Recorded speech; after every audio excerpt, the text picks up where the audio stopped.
What's up, guys? And welcome to project number 5, our last project.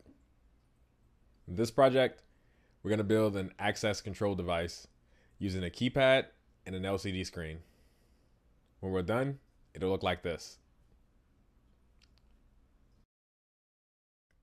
In order to build this project, we're going to need an Arduino, an LCD screen, a 4x4 matrix keypad, 2 LEDs, one red, one green, a potentiometer, a breadboard, and some jumper wires.